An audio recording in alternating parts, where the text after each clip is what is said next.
오늘 우리에게 주시는 하나님의 말씀은 사무엘상 17장 4절에서 11절까지의 말씀입니다. 사무엘상 17장 4절에서 11절까지의 말씀입니다. 하나님의 말씀을 저와 여러분들이 한 절씩 교독하겠습니다.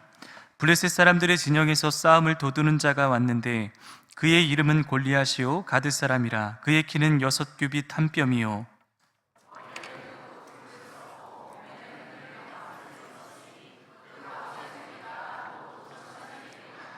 그의 다리에는 놋 각반을 쳤고 어깨 사이에는 놋 단창을 메었으니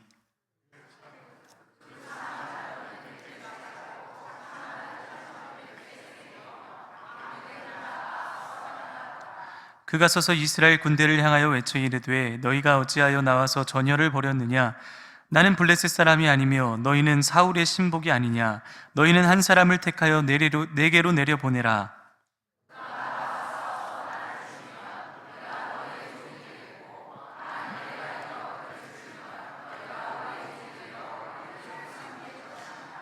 그 블레셋 사람이 또 이르되 내가 오늘 이스라엘의 군대를 모욕하였으니 사람을 보내어 나와 더불어 싸우게 하라 한지라. 사울과 온 이스라엘이 블레셋 사람의 이 말을 듣고 놀라 크게 두려워하니라. 아멘. 인생의 골리앗을 만났을 때라는 제목으로 하나님 말씀 증거하겠습니다.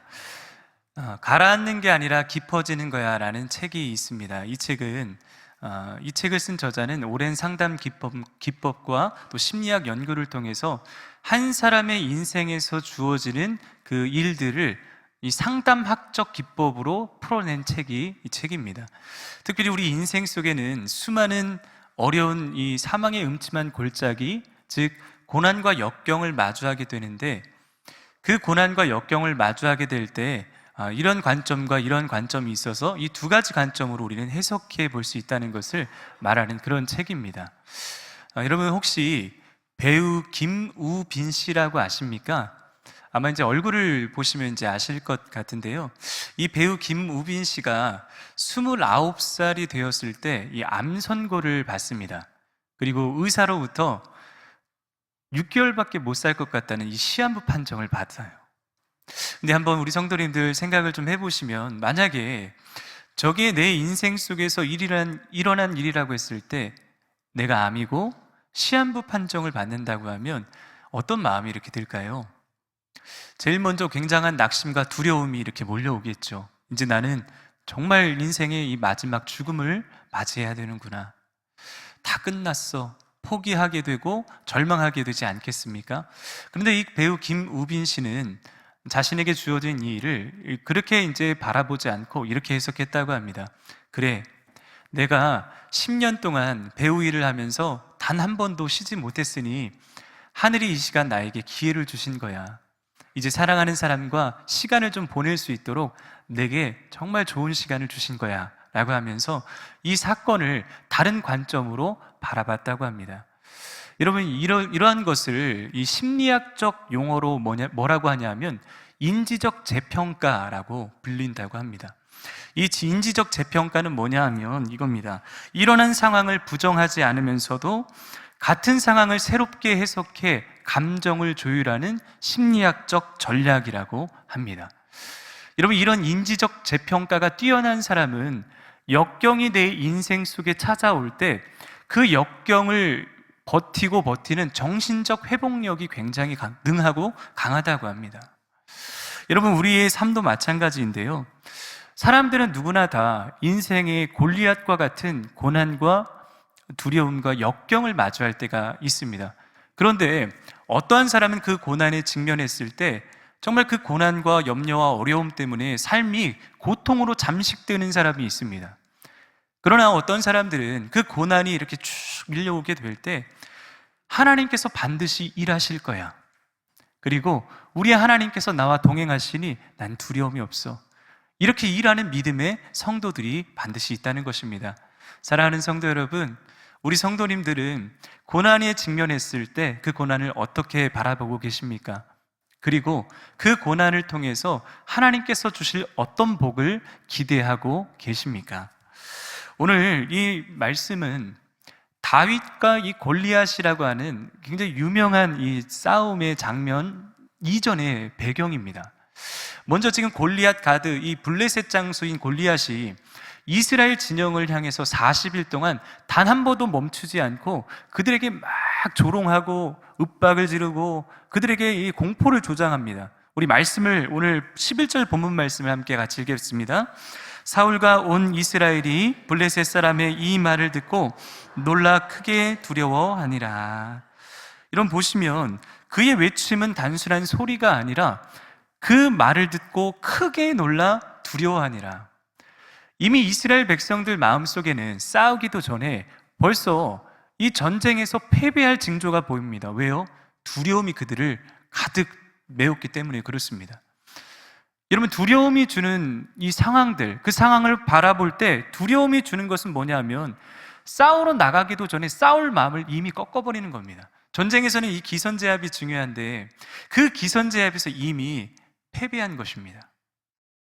사랑하는 성도 여러분, 영적 전쟁도 이와 같은데 사탄 마귀가 우리의 마음을 가장 흔들어 놓는 곳이 어디냐면 우리의 생각과 우리의 마음입니다. 여기에서 치열한 영적 전쟁이 일어납니다. 여기서 우리가 마음과 생각을 지키지 않으면 이미 이제 전쟁은 패배한 거예요. 잠언 4장 23절에도 무릇 지킬 만한 것 중에 이것을 더 지켜야 되는데 그게 마음이라 그랬습니다. 왜요? 생명의 근원이 우리의 마음에서 나기 때문에 그렇습니다. 이미 골리앗이라고 하는 이 문제가 내 삶 속에 직면해 있을 때 싸우러 나가기도 전에 두려워하는 마음이 있었다는 것은 이미 생각과 마음을 마귀에게 지배당한 겁니다. 우리가 살아가는 인생의 현장과 한복판에서도 동일한 사건들이 많이 일어나는데 내게 다가오는 이 어려움을 이미 싸우기도 전에 포기하는 것은 지금 내 마음과 생각을 빼앗겼다는 증거입니다. 여호수아 6장에 가면 이스라엘 백성들이 여리고성을 이제 함락하는 6장 7장에 가면 함락하는 장면이 나오는데 특별한 방법으로 여리고성이 무너졌습니다. 하나님께서 이스라엘 백성에게 7일 동안 이 여리고성 주변을 빙빙 돌으라고 말씀하셨습니다. 6일째까지는 하루에 한 바퀴씩, 그리고 마지막 7째 날에는 7바퀴를 돌아서 이제 함성을 지르면 무너질 것이라고 말씀하셨는데 특별히 한 가지 더 요구한 것이 있습니다. 뭐냐면 침묵하라입니다. 우리 여호수아 6장 10절 말씀을 다 같이 한번 읽어보겠습니다. 여호수아가 백성에게 명령하여 이르되 너희는 외치지 말며 너희의 음성을 들리게 하지 말며 너희 입에서 아무 말도 내지 마라. 내가 명령하여 외치는 하는 날에 외칠지니라 하고. 자, 지금 이 싸움은요, 왜 하나님이 침묵을 명하시냐 하면 전략의 싸움이 아닙니다. 칼과 창, 그리고 전략, 이건 이제 우리가 흔히 말하는 전쟁에서 일어나는 싸움인데 이 싸움은 여러분 믿음의 싸움입니다. 그러니 하나님께서 그들에게 침묵하라고 하는 것은 우리의 이 말을 통해서 벌써 전열을 상실하게 하는 그 근본적인 원인 제공을 차단하라는 겁니다. 사람이 이 부정적인 말은요, 얼마나 이렇게 빨리 전염이 되는지 우리 공동체가 죽을 수 있는 한 가지 이유가 있다면 이 부정적인 말입니다. 안 될 것 같아.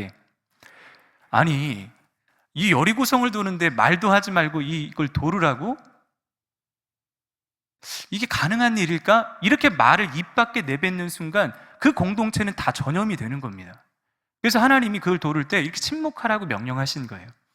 하나님의 방법이기 때문에 하나님께서 이 하나님의 일을 이렇게 이루어 가시는 것입니다. 그러나 이들이 바로 이 마음 속에서 이 불신이 생기기 시작했다면 여리고성은 무너지지 않을 겁니다. 사탄이 노리는 지점이 바로 여기입니다. 우리의 이 마음과 생각을 사탄이 자꾸 이 불신, 의심, 두려움, 안 될 것 같아, 이 패배의 의식을 계속해서 우리에게 주입시킵니다. 그리고 또 하나, 현실주의가 되라. 뭐냐면 현실적인 사람이 되라는 겁니다. 세상이 통용하는 이 방식에 네가 제대로 해석하고 바라봐야지 엉뚱하게 이 삥삥 돈다고 이게 무너지겠어? 이 사탄이 하는 말이거든요. 여러분, 세상은 돌을 떡이 돼서 먹으라고 합니다. 이 세상이 통용하는 방식이 그렇지 않습니까?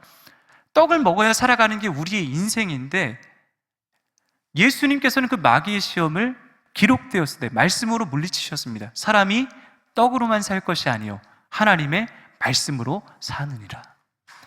여러분, 믿음의 방식을 자꾸 이야기하는 것입니다. 사랑하는 성도 여러분, 때로는 이 골리앗과 같은 현실을 마주할 때 우리 그리스도인들이 해야 될 태도가 있다면 무엇이겠습니까? 현실의식, 패배의식이 아니라 신앙의식으로 하나님을 바라보는 겁니다. 그 하나님이 우리의 인생의 주인이 되시고 목자가 되시는데, 세상 아무리 골리앗이 있고 저 무서운 수많은 이 많은 영적 이 마귀들이 있다 그래도 하나님이 우리의 대장 되시고 그 하나님께서 내 삶을 인도하시는데 내가 뭐 그 두렵겠느냐. 여러분, 이 고백을 하는 사람이 누구냐 하면 신앙의식을 갖고 살아가는 사람들입니다. 저는 오늘 이 다윗이 했던 이 태도를 통해서 우리가 이 광야도 같은 인생길에서 때로는 골리앗을 마주할 때 어떻게 하면 이 믿음의 전쟁에서 승리할 수 있을지, 이 영적인 원리를 여러분들과 세 가지로 나눠보려고 합니다. 다 함께 따라하겠습니다. 믿음은 현실의 재해석이다. 여러분, 믿음의 싸움은 이 현실을 다시 한번 해석하는 겁니다. 사무엘상 17장에 가면 다윗이 싸우러 나가기도 전에 이미 다윗의 마음을 어렵게 한 내부적 적이 있습니다. 여러분, 진짜 싸움은 우리가 외부에서 하는 것 같지만 1차적으로 이 싸움이 벌어지는 장소는 우리의 내부에 있습니다. 다윗에게 있어서 이 내부적 적은 누구였냐면 형 엘리압과 사울이었습니다. 먼저 이제 형 엘리압인데, 형 엘리압이 다윗을 보고 지금 분노합니다. 우리 말씀을 좀 한번 같이 읽어보겠습니다. 사무엘상 17장 28절. 큰형 엘리압이 다윗의 이 사람들에게 하는 말을 들은지라. 그가 다윗에게 노를 바라여 이르되 내가 어찌하여 이리로 내려왔느냐? 들에 있는 양들을 누구에게 맡겼느냐? 나는 내 교만과 내 마음의 완악함을 아노니 내가 전쟁을 구경하러 왔노라. 이 엘리압의 말은요, 단순한 이 동생에 대한 훈계가 아닙니다. 지금 다윗을 향한 이 분노와 그 감정이 좀 들어있는 거예요. 왜 여러분 그랬냐 하면 이런 거죠. 사무엘상 16장에 가면 사무엘이 기름 부음 받을 자를 찾을 때 이새의 집에 왔습니다. 그때 형 엘리압이 있었고 다윗이 있었습니다. 근데 누구에게 기름이 부어졌습니까? 다윗에게 부어졌죠.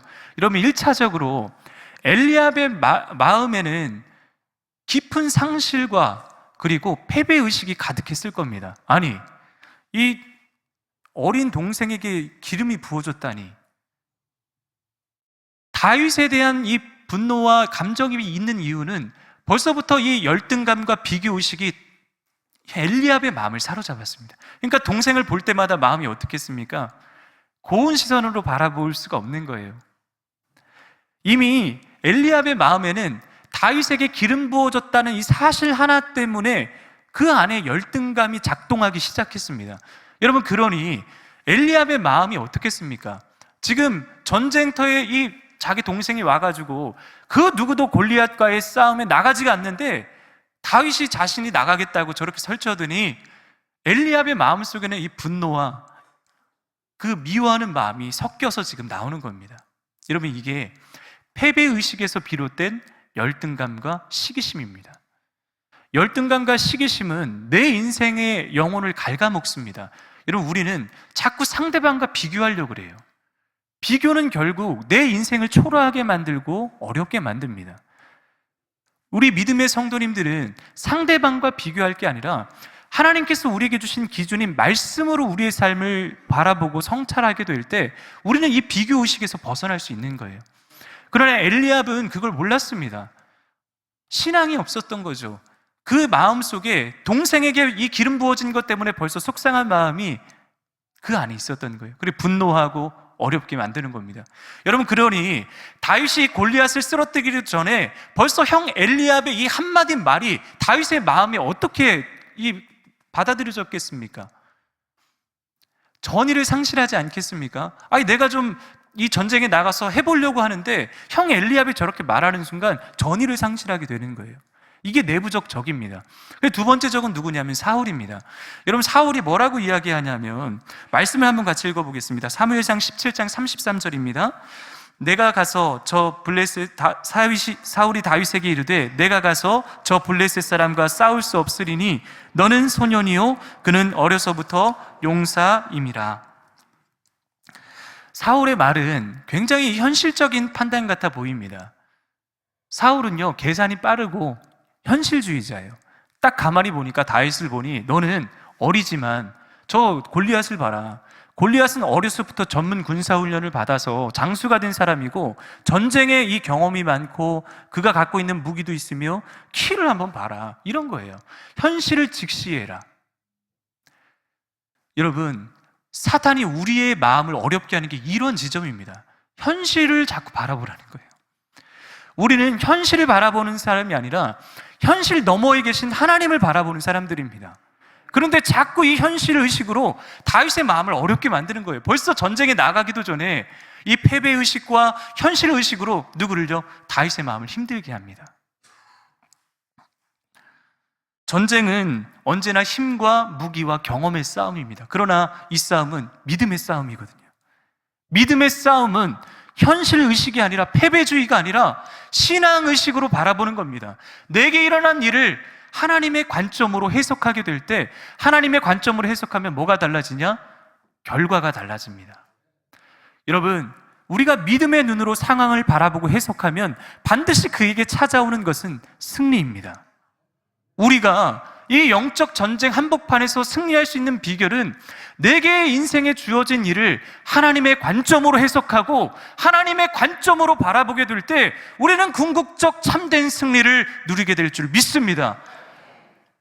두 번째로 함께 나누고 싶은 것은 믿음의 방식은 세상의 방식과 다르다는 것입니다.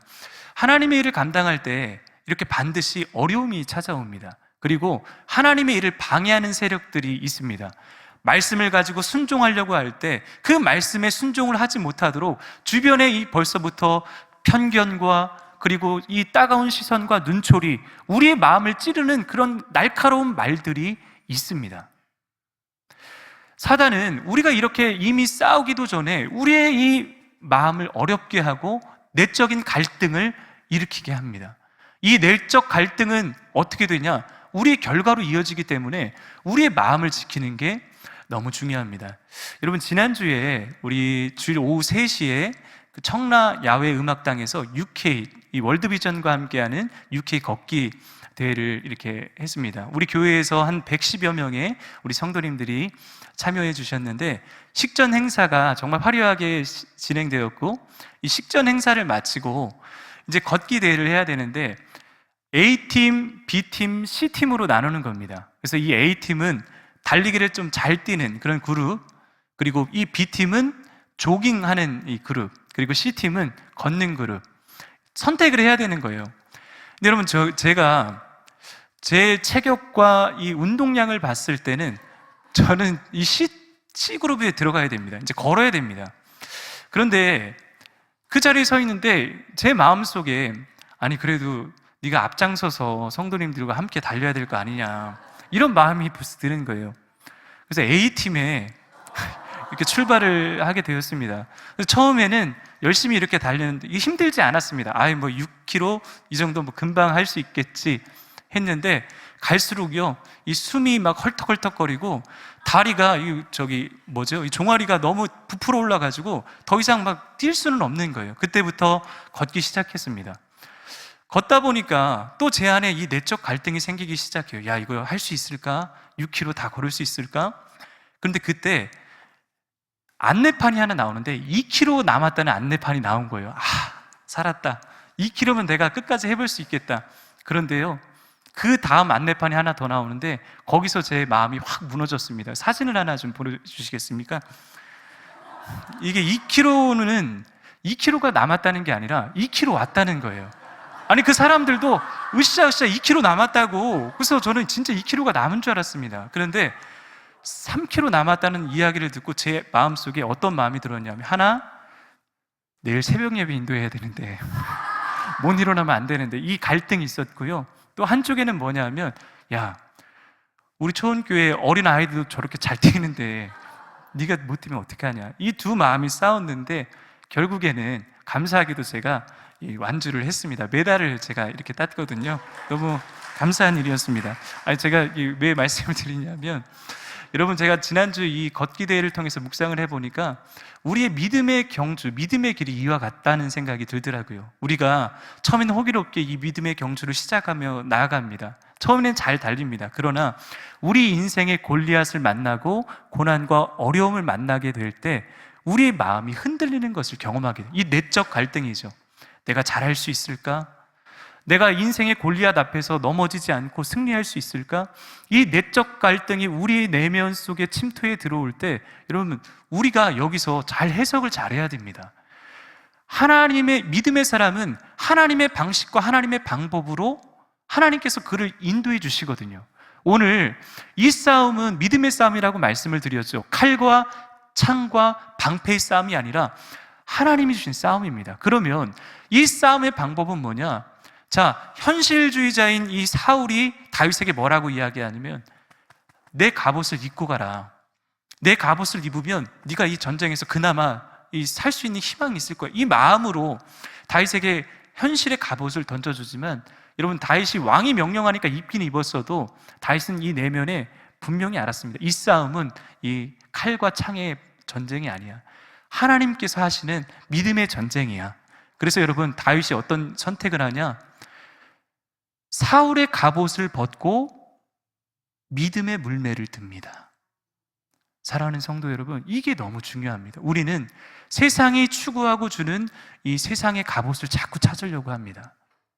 내 인생의 경험을 통해서, 또 나에게 도움을 주는 도움의 사람들을 통해서 우리는 사울의 갑옷을 자꾸 찾으려고 하지만, 다윗은 하나님의 전쟁임을 알았기 때문에 믿음의 물맷돌을 드는 겁니다. 사랑하는 성도 여러분, 우리 인생의 직면에 있는 이 골리앗을 만났을 때 우리는 지금 사울의 갑옷을 찾고 있습니까? 아니면 믿음의 물맷돌을 찾고 계십니까? 마지막으로 세 번째로는 하나님은 다윗이 믿음의 방식을 포기하지 않게 하셨습니다. 이 엘리압의 비난과 사울의 현실적인 말 앞에 다윗이 어떻게 반응하냐면, 우리 사무엘상 17장 29절 말씀을 함께 같이 읽어보겠습니다. 다윗이 이르되 내가 무엇을 하였나이까? 어찌 이유가 없으리까? 하고, 짧지만 강한 한마디죠. 다윗은 낙심하거나 감정적으로 반응하지 않았습니다. 오히려 자신의 이 마음에 있는 확신을 분명하게 표현합니다. 30절입니다. 돌아서서 다른 사람을 향하여 전과 같이 말하며 전과 같이 대답하니라. 다윗은 이 엘리압의 비난에 주저앉지 않았습니다. 이미 이 내적 싸움이 먼저 있다 그랬죠. 주저앉았다면 돌아서지 않았을 겁니다. 그가 말하는 이 말, 그리고 시선, 그가 말하는 이 한마디 말에 주저앉을 수도 있는데 전혀 신경 쓰지 않는 겁니다. 믿음의 사람은 하나님의 관점으로 이 상황을 바라보고 주변에 하는 그 이야기에 신경 쓰지 않고 하나님이 내게 주실 그 은혜를 바라보면서 끝까지 믿음의 경주를 완주하는 사람이 우리 그리스도인입니다. 사랑하는 성도 여러분, 지금도 우리를 힘들게 하고 어렵게 하는 이 현실주의, 패배주의는 무엇입니까? 우리가 신앙적으로 하나님을 바라보지 못하게 하는 엘리압과 같은, 사울과 같은 사람은 누구입니까? 그리고 그것 때문에 지금도 여전히 내가 내 마음이 흔들려서 거기에 마음을 뺏겨서 하나님을 바라보지 못하게 하는 그 영적 어려움은 무엇이 있습니까? 사랑하는 성도 여러분, 신앙이 중심이 분명한 사람은 어떠한 환경에도 굴복하지 않고 믿음의 눈으로 바라보고 고난 너머에 계시는 하나님을 바라볼 수 있는 사람이 진짜 믿음의 사람입니다. 다윗은 그걸 알았습니다. 골리앗 너머에 하나님이 계시다는 것을, 그리고 그 하나님께서 이 전쟁의 참된 승리, 궁극적 승리를 가져다 주신다는 것을 다윗이 알았기 때문에 사울이 골리앗이라고 하는 이 어려움, 사울이라고 하는 어려움, 엘리압이라고 하는 그 어려움 속에 자신의 마음을 뺏기지 않을 수 있는 것입니다. 여러분, 이 현실이라는 말, 이 현실을 한자어로 쓸 때 이렇게 쓰는데, 이 현자가 임금 왕자에 볼견자를 써서 이 현자를 이렇게 씁니다. 여러분, 무슨 말입니까 이게? 현실은 뭐냐 하면 왕이신 하나님이 지금도 보고 계시고 다스리고 계시고 통치하고 계시다는 겁니다. 사랑하는 성도 여러분, 우리 주어진 이 현실이 때로는 녹록치 않고 우리의 믿음을 흔들려고 하는 이 사단이 주는 공격이 있지만, 진짜 우리에게 소망이 있는 것은 이 현실의 한복판에 누가요? 예수님께서 우리 왕으로 통치하고 계시고 다스리고 계시다는 겁니다. 사랑하는 성도 여러분, 여기에 우리의 소망이 있는 줄 믿습니다. 우리가 이 세상이 주는 엘리압과 같은, 사울과 같은 이런 우리의 패배주의 그리고 현실주의로 빠져들게 만드는 유혹들이 있지만, 그럼에도 불구하고 나는 믿음의 사람이기 때문에 다윗과 같이 하나님을 바라보겠습니다. 하나님의 관점으로 내게 주어진 일을 해석하겠습니다. 여러분, 이게 뭐냐면 영적, 인지적 재평가입니다. 우리에게 주어진 상황을 현실주의로 바라보지 않고 하나님의 관점으로 바라보고 해석하는 것을 뭐라고 이야기하냐면 영적, 인지적 재평가라고 합니다. 사랑하는 성도 여러분, 우리 인생에도 수많은 골리앗이 있습니다. 그리고 현실은 여전히 무겁고 주변은 여전히 냉소적입니다. 때로는 다른 사람의 말 한마디가 내 마음을 힘들게 하고 어렵게 합니다. 그러나 다윗은 현실을 부정하지 않지만 그 현실을 다시 믿음의 눈으로 바라보고 해석했습니다. 이것이 우리가 직면해 있는 이 어려운 인생의 골리앗을 만났을 때 우리 믿음의 사람들이 해야 될 태도이고, 하나님의 관점으로 해석할 때 우리 인생은 비로소 궁극적으로 승리를 주시는 하나님의 승리가 우리에게 보장된 줄 믿습니다. 사랑하는 성도 여러분, 한 주간도 우리의 마음을 이렇게 힘들게 하고 어렵게 하는 인생의 수많은 골리앗 앞에 좌절하지 마시고 사울의 갑옷을 찾지 마시고 믿음의 물맷돌을 들고 믿음으로 승리하는 저와 여러분들 되시기를 주님의 이름으로 축원드립니다. 기도하겠습니다. 사랑과 은혜가 풍성하신 아버지 하나님, 오늘 말씀을 통해 우리 인생 속의 골리앗을 바라보게 하시니 감사합니다.